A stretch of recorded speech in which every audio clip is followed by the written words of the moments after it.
The Albanese government's handling of the energy crisis has been nothing short of a disaster.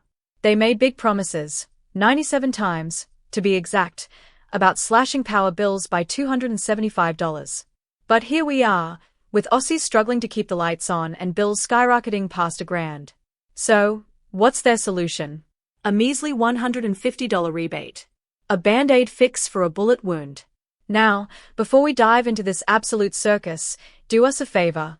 Smash that like button, hit subscribe if you haven't already, and let us know in the comments what you reckon. And if you're fed up with this political nonsense, check out our Albo Says Relax t-shirts. Only $23 for the next 48 hours. Links in the description. Alright, let's get into it. Liberal MP Aaron Viley didn't hold back when he spoke to Sky News Australia, slamming the Albanese government for what he calls their failure to deal with the cause of soaring energy prices. Instead of fixing the root issue, he says Labor's just patching up the symptoms. And he's got a point. For the first 18 months of their term, Labor was off chasing the voice referendum instead of addressing the cost of living crisis. Now, they are scrambling to look like they care. They finally admitted the $275 reduction was a fantasy, just empty words tossed around before and after the election. And yet, they are still clinging to that promise like it's gospel. Viley says power bills have jumped by over $1,000 in his community alone. He's making it crystal clear. The Liberals won't stand in the way of Aussies getting some relief, but they won't let Labor pat themselves on the back for cleaning up their own mess either. But here's the kicker. Viley argues that the real solution isn't another cash handout, it's increasing energy supply. More gas in the market means lower prices, plain and simple. But Labor? No plan. No structural fixes. Just another quick fix rebate that might ease the pain now but won't stop it from happening again in 6 months. Meanwhile, reports suggest Peter Dutton is gearing up to drop a major energy policy on Thursday, likely focused on gas. And what does Labor do? Scoff, dismiss, and roll out the same old tired arguments.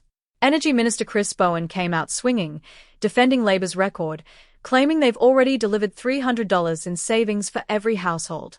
He called Dutton's approach a Ponzi scheme and accused him of flip-flopping on cost-of-living measures. And let's be real, Dutton isn't exactly winning popularity contests. But at least he's offering an alternative, unlike Labor, who seem to think chucking a bit of taxpayer cash around will make everyone forget the $275 lie. Viley fired back, reminding Bowen that this $150 rebate isn't some generous gift from Labor, it's taxpayer money being recycled. He argued that if the government really wanted to lower energy prices, they'd focus on structural solutions, not political band-aids. And here's where things got even spicier. Bowen tried to shut down the Liberals' nuclear energy proposal, calling it utterly ridiculous and accusing Dutton of trying to jam nuclear reactors into weird and random parts of Australia. But Viley wasn't having it. He pointed out that the coalition has identified 7 strategic locations, where existing coal plants are shutting down, to transition into nuclear sites. Why? 3 reasons.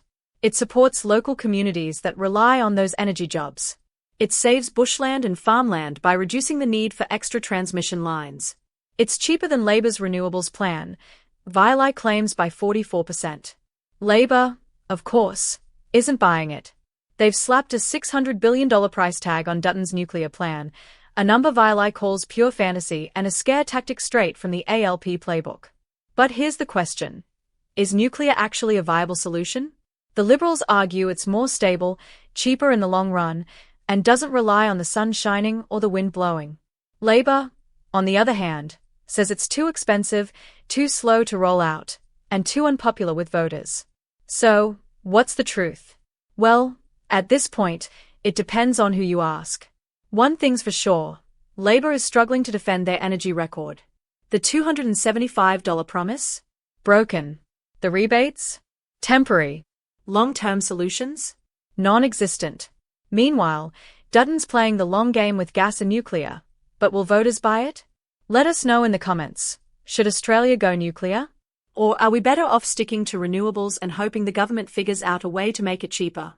And if you reckon politicians are just talking out of their backsides, grab our Albo Says Relax tee, $23 for the next 48 hours. Links in the description. Hit like, subscribe, and we'll see you in the next one.